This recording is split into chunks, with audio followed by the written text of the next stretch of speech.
Assalomu alaykum, hurmatli yurtdoshlar. Bugun men sizlarga juda muhim mavzuni tushuntirib beraman.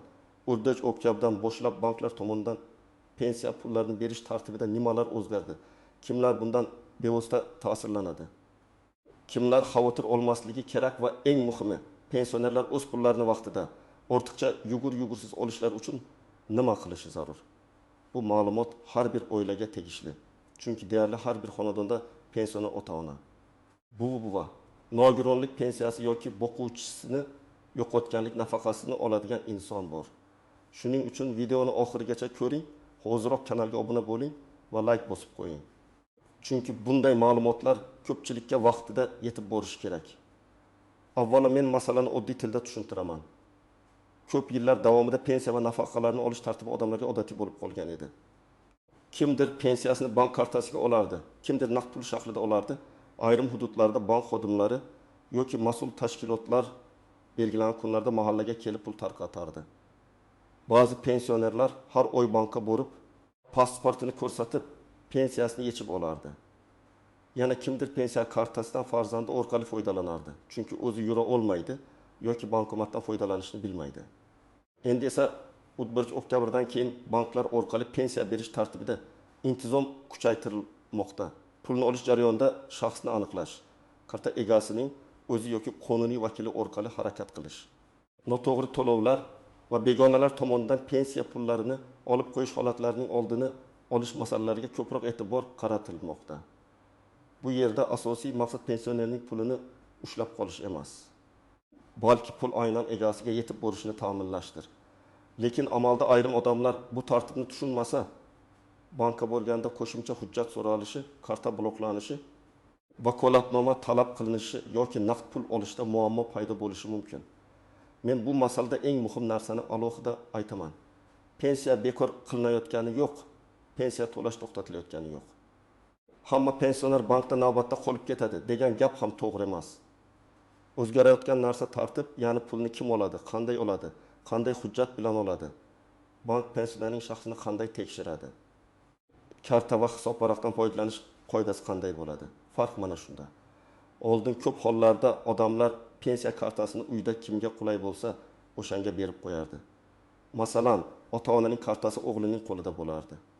O'g'li har oy bankomatdan pul yechib kelardi. Bu oilaviy ishonch bo'lsa, muammo yo'qdek ko'rinadi. Lekin amaliyotda bunday holatlarning salbiy tomoni ham bor. Ayrim pensionerlar o'z pensiyasining to'liq miqdorini bilmaydi. Kimdir kartadan qancha pul yechilganini nazorat qilmaydi. Kimdir pensiyasining bir qismini oladi, qolganini boshqa odam ishlatadi. Ba'zan pensioner vafot etgandan keyin ham kartadan pul yechishga urinishlar bo'ladi. Mana shunday vaziyatlar davlat va bank tizimi uchun ham, pensionerning o'zi uchun ham xavfli. Yangi tartibning asosiy mazmuni shundan iboratki, banklar pensiya mablag'lari bilan bog'liq operatsiyalarda shaxsni aniqlashni, vakolatni tekshirishni va to'lovni egasiga yetkazishni aniqroq nazorat qiladi. Agar pensionerning o'zi bankka borsa, shaxsni tasdiqlovchi hujjatini ko'rsatadi. Agar pensionerning o'rniga boshqa odam boradigan bo'lsa, u oddiygina karta bilan borib pul olishni har doim ham davom ettira olmaydi. Bunday holatda qonuniy vakolatnoma, homiylik yoki vasiylik hujjati, ayrim hollarda notarial tasdiqlangan ishonchnoma kerak bo'lishi mumkin. Men buni hayotiy misolda tushuntiraman. Masalan, 72 yoshli onaxon har oy 1,3 million so'm pensiya oladi. U yurishga qiynaladi, bankka bora olmaydi. Oldin o'g'li kartani olib, bankomatdan pul yechib kelgan. Yangi tartib kuchaygach, agar bank operatsiya shubhali deb hisoblasa yoki karta egasining o'zi uzoq vaqt ko'rinmasa, bank qo'shimcha tasdiq so'rashi mumkin. Bunday vaziyatda o'g'il onasining nomidan pulni qonuniy olish uchun ishonchnoma rasmiylashtirib qo'ysa, keyingi oylar muammosiz o'tadi. Agar hujjat bo'lmasa, bank xodimi pul berishni rad etishi yoki masalani aniqlashtirishga yuborishi mumkin. Yana bir misol. 65 yoshli otaxon pensiyasini kartaga oladi. O'zi bankomatdan foydalanadi, telefon raqami o'z nomida, pasporti joyida. Bankdagi ma'lumotlari to'g'ri. Bunday odam xavotir olmasligi kerak. U odatdagidek pensiyasini olaveradi. Faqat bankdan SMS kelsa, karta muddati tugayotgan bo'lsa, pasport almashgan bo'lsa yoki telefon raqami o'zgargan bo'lsa, ma'lumotlarini yangilab qo'yish kerak. Chunki ko'p muammo aynan ma'lumotlar eskirib qolgani uchun paydo bo'ladi. Birinchi navbatda pensiyasini naqd shaklda olishga odatlanganlar bu tartibni yaxshi tushunishi kerak. Chunki bank naqd pulni berayotganda shaxsni tekshiradi. Agar pensionerning o'zi kelsa, shaxsini tasdiqlovchi hujjat yetarli bo'lishi mumkin. Lekin uning o'rniga kelgan odamdan vakolatni tasdiqlovchi hujjat talab qilinadi. Bu bank xodimining injiqligi emas, bu pensioner pulini himoya qilish uchun qo'yilgan talab. Ikkinchi guruh yoshi katta, uydan chiqa olmaydigan, kasal yoki nogironligi bor pensionerlar. Mana shu toifadagi odamlarning yaqinlari oldindan tayyorlanishi kerak. Agar otangiz yoki onangiz bankka bora olmasa, men maslahatimni aniq aytaman. Oxirgi kunni kutmang. Mahalladagi mas'ullar, pensiya jamg'armasi bo'limi, xizmat ko'rsatuvchi bank yoki notarial idora bilan maslahatlashib, qonuniy vakillik masalasini hal qiling. Aks holda pensiya kuni kelganda hamma shoshadi. Bankda navbat bo'ladi, hujjat yetishmaydi, pulni olish kechikadi. Uchinchi guruh pensiya kartasi boshqa odam qo'lida yurgan pensionerlar. Bu juda keng tarqalgan holat. Men buni tanqid qilish uchun emas, xavfni tushuntirish uchun aytyapman. Karta egasi pensioner bo'lsa, karta ham. PIN kod ham uning shaxsiy moliyaviy vositasi hisoblanadi. Farzand yordam berishi mumkin, lekin karta egasining roziligi, nazorati va qonuniy asos bo'lishi kerak.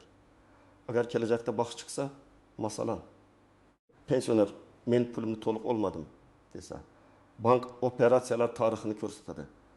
Lekin kartadan kim foydalanganini isbotlash qiyin bo'lishi mumkin.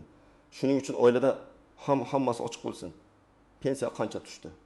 Qancha yechildi? Nimaga sarflandi? Pensionerning o'zi bundan xabardormi? 4-guruh pasporti yoki ID kartasi muddati, ma'lumotlari, familiyasi, yashash manzili o'zgargan fuqarolar. Bank tizimida eski ma'lumot turib qolsa, pensiya kelgan bo'lsa ham ayrim operatsiyalar to'xtab qolishi mumkin. Misol uchun odam eski pasport bilan hisob ochgan, keyin ID karta olgan, lekin bankka borib ma'lumotni yangilamagan.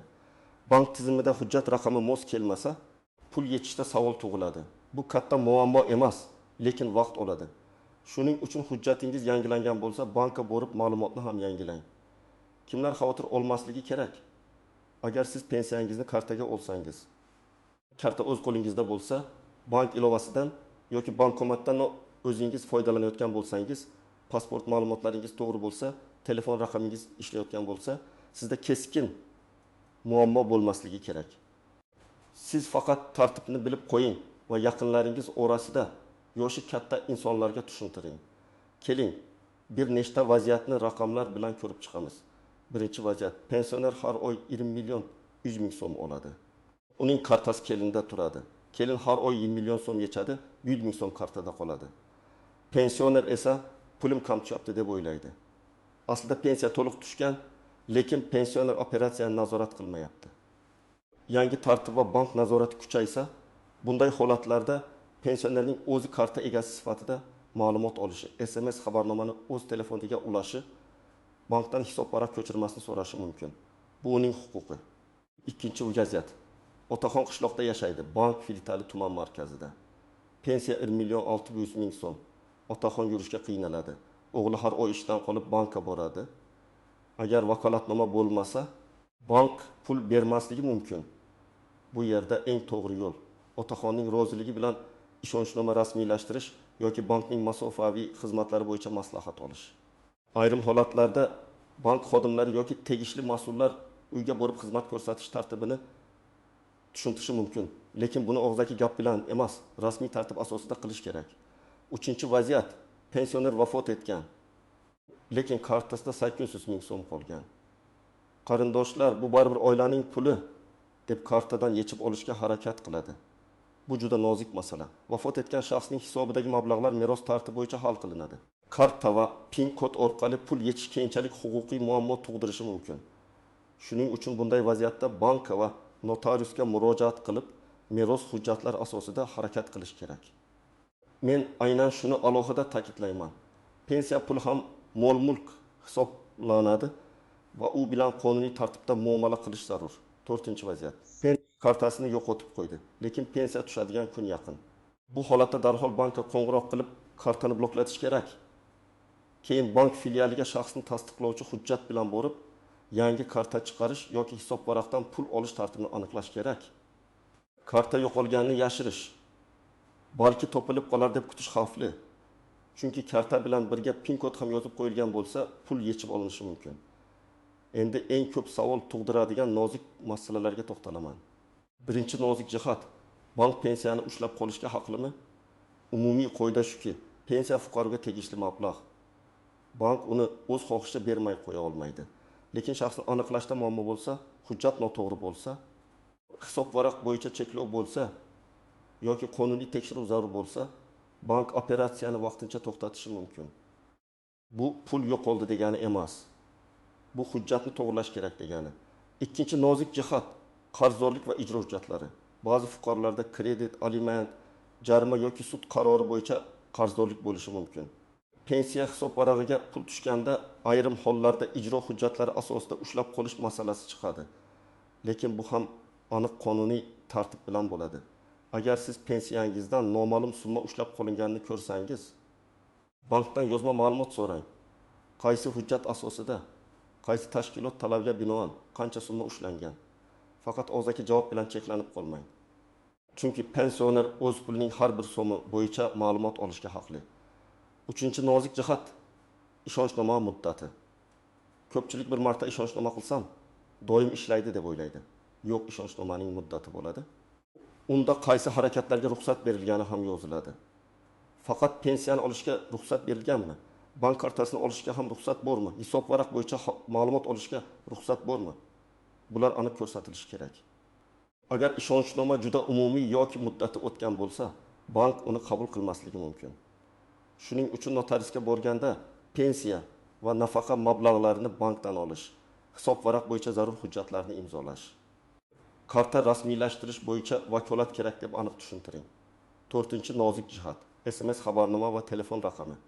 Men amaliyotda juda ko'p ko'raman, pensioner kartasi o'zida. Lekin SMS xabarnoma farzandining raqamiga ulangan. Bu yomon niyat bo'lmasa ham nazoratni qiyinlashtiradi.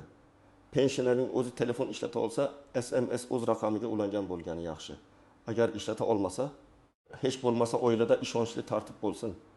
Har oy tushum va yechimlar ko'rsatiladi, pensionerga aytiladi, yashirincha operatsiya qilinmaydi. 5-nozik jihat, bank ilovasidan foydalanish.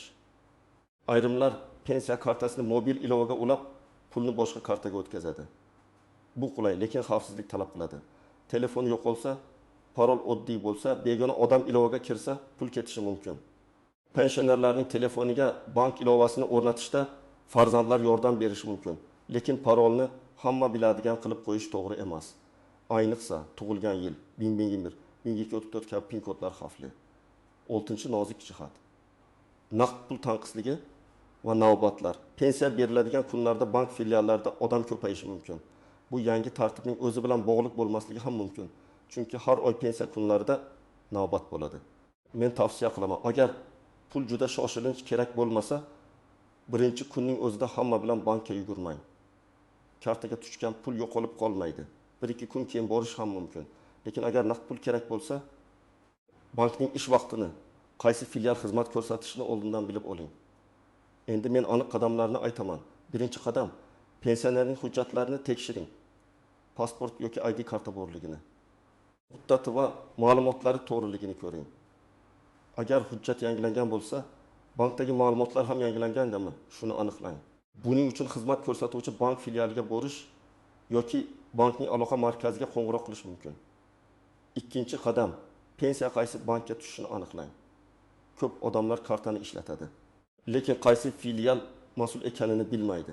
Karta ustida bank nom yozilgan bo'ladi, lekin ayrim masalalar aynan hisob ochilgan filial orqali hal qilinadi. Shuning uchun pensionerning kartasi, hisob varag'i va bank shartnomasi bo'yicha ma'lumotlarni tartibga keltiring. 3-qadam, agar pensioner bankka o'zi bora olmasa, vakolatnoma masalasini oldindan hal qiling. Buning uchun pensionerning shaxsini tasdiqlovchi hujjati, vakil bo'ladigan odamning hujjati, pensionerning roziligi kerak bo'ladi.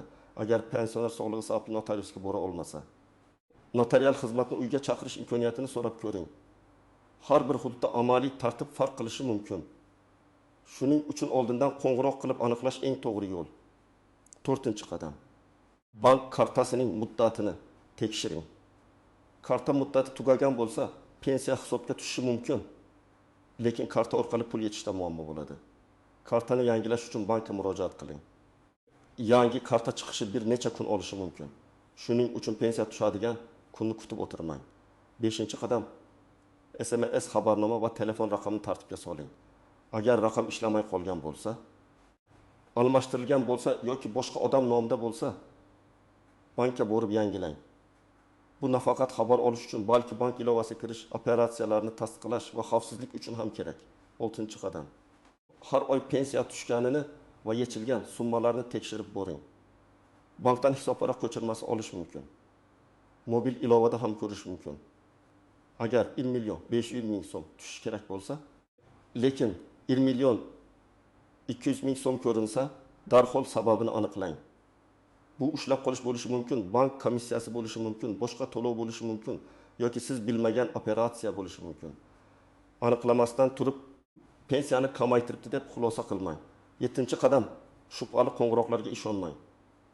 Hech qaysi bank kodini, telefon orqali kartangizning PIN kodini, SMS kodini, bank ilovasi parolini so'ramaydi. Agar kimdir pensiyangiz blok bo'lmasligi uchun kodni ayting desa, bu firibgarlik bo'lishi mumkin. Ayniqsa yoshi katta insonlarga buni qayta tushuntiring. Pensiya mavzusi firibgarlar uchun juda qulay bahona. Chunki odamlar pul kechikib qolishidan qo'rqadi. 8-qadam, muammo bo'lsa, og'zaki tortishuv bilan cheklanib qolmang. Bankdan yozma tushuntirish so'rang. Pensiya jamg'armasi bo'limiga murojaat qiling. Arizada ism, familiya. Pasport ma'lumoti, telefon raqami, pensiya turi, qaysi oy uchun pul tushmagani yoki berilmagani, bank nomi, muammo mazmuni aniq yozilsin. Pensiyamni bermayapti deb umumiy yozgandan ko'ra 2024 yil oktyabr oyi pensiya to'lovi bo'yicha falon bank filialida shaxsni tasdiqlash sabab to'lov amalga oshmadi. Sababini yozma tushuntirib berishingizni so'rayman deb yozish ancha samarali. 9-qadam. Oilada pensionerning moliyaviy huquqini hurmat qiling. Bu juda muhim. Pensiya farzandniki emas, kelinniki emas, nevaraniki emas. Pensiya pensionerning o'z mablag'i. Albatta, ota-ona oilaga yordam berishi mumkin, dori-darmon, oziq-ovqat, kommunal to'lovlar uchun pul sarflanishi mumkin. Lekin bular pensionerning roziligi va manfaatini hisobga olgan holda bo'lishi kerak. Yangi tartibning eng katta foydasi ham shunda. Pensionerning puli ustidan nazorat kuchayadi. Xulosa qilib aytsam, Urduch oktyabrdan banklar tomonidan pensiya berish tartibidagi o'zgarishlar odamlarni qo'rqitish uchun emas, pensiya pullarini aniq egasiga yetkazish. Begona odamlar tomonidan noto'g'ri foydalanishning oldini olish va bank operatsiyalarini tartibga solish uchun kerak. Agar hujjatlaringiz joyida bo'lsa, karta o'zingizda bo'lsa, bank ma'lumotlaringiz yangilangan bo'lsa, pensiyangizni odatdagidek olaverasiz. Agar pensioner bankka o'zi bora olmasa, karta boshqa odam qo'lida bo'lsa, hujjatlar eskirgan bo'lsa yoki vakolatnoma bo'lmasa, muammo chiqmasligi uchun hozirdan harakat qilish kerak. Men sizdan so'rayman, oilangizda pensionerlar bo'lsa, bugunoq ularning kartasi, hujjati, telefon raqami va bank ma'lumotlarini tekshirib qo'ying. Bu oddiy ishdek ko'rinadi. Lekin pensiya kuni kelganda juda katta muammoning oldini oladi. Sizning hududingizda pensiya berish tartibida qanday o'zgarishlar sezildi? Banklarda navbat bormi? Hujjat so'rashdimi? Pulni vaqtida oldingizmi? Fikringizni izohlarda yozing. Videoni foydali deb bilsangiz, like bosing, kanalga obuna bo'ling va bu ma'lumotni ota-onangiz, qo'shnilaringiz va qarindoshlaringizga ham yetkazing.